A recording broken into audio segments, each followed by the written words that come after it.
Washington में मारे गए इजरायली, अब ईरान पर 7 दिन बमबारी।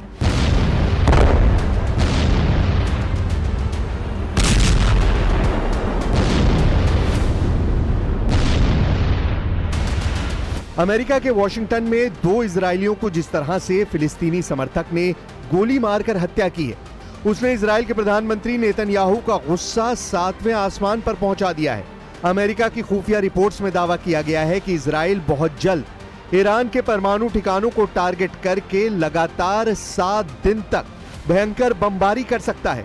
खबर तो यहां तक है कि ईरान ने पहले से ही इजरायली और अमेरिकी हमलों को देखते हुए अपने सबसे खास परमाणु ठिकानों के चारों तरफ जबरदस्त एयर डिफेंस बना दिया है।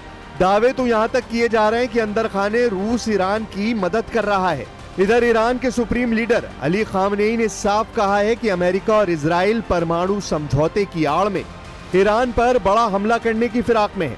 अली खामनेई ने तो राष्ट्रपति ट्रंप पर भड़कते हुए कहा है कि राष्ट्रपति ट्रंप ने अभी तक परमाणु डील को लेकर ईरान को कोई समझौते का प्लान या चिट्ठी नहीं भेजी है। इधर जब से वॉशिंगटन में इजरायली दूतावास के 2 कर्मचारियों की गोली मारकर हत्या की गई है, उसके बाद से पीएम नेतन्याहू ने ऐलान कर दिया है कि इस वक्त इजराइल दुनिया में अकेला है और वो अपने दम पर गजा, यमन और ईरान तीनों से सख्ती से निपटेगा।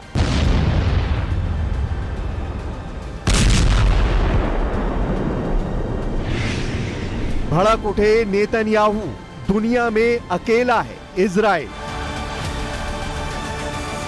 अमेरिका में वॉशिंगटन डीसी में स्थित इजरायली दूतावास के 2 कर्मचारियों की हत्या के बाद अचानक इजराइल के तेवर बेहद सख्त हो गए। इजरायली एयरफोर्स ने लगभग 2000 किलोमीटर दूर ईरान के परमाणु ठिकानों पर हमले का प्लान बना लिया है। नेतन्याहू ने 2 टूक कहा है कि अब गजा, यमन और ईरान को लेकर इजराइल जरा भी नरमी नहीं बरतेगा। पीएम नेतन्याहू ने इजरायलियों की हत्या के बाद साफ कहा है कि दुनिया में इजराइल अब अकेला है और अपने दम पर दुश्मनों से निपटेगा।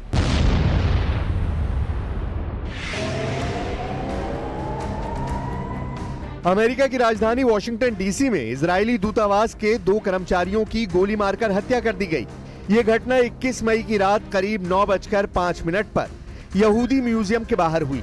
टाइम्स ऑफ इजराइल के मुताबिक हत्यारे ने फ्री फिलिस्तीन का नारा लगाकर दोनों को नजदीक से गोली मारी है। मृतकों में एक पुरुष और एक महिला शामिल है। हमले में यारोन लिस्चिंस्की और उनकी प्रेमिका साहरा मिलग्रिम की मौत हो गई है। घटना के वक्त दोनों कर्मचारी कैपिटल यहूदी म्यूजियम से बाहर निकल रहे थे। इजरायली दूतावास के प्रवक्ता ने कहा कि दोनों ने हाल ही में सगाई की थी और जल्द ही शादी करने वाले थे। पुलिस ने आरोपी को गिरफ्तार कर लिया है। उसकी पहचान इलियास रॉड्रिगेज के रूप में हुई है। उसकी उम्र 30 साल है। वो शिकागो का रहने वाला है। गिरफ्तारी के दौरान वो फिलिस्तीन को आजाद करने के नारे लगा रहा था। हैरानी की बात तो ये कि जिस जगह हत्या हुई वहां से कुछ फासले पर ही एफबीआई का एक दफ्तर मौजूद है। टारगेट पर परमाणु ठिकाने, अब ईरान पर 7 दिन बमबारी। एक बार फिर इजराइल बुरी तरह से घिरता जा रहा है। गाजा में इजरायली कार्रवाई के विरोध में पूरी दुनिया, खासतौर से ब्रिटेन, फ्रांस, जर्मनी और अरब देश इजराइल के खिलाफ सख्ती से विरोध पर उतर आए हैं।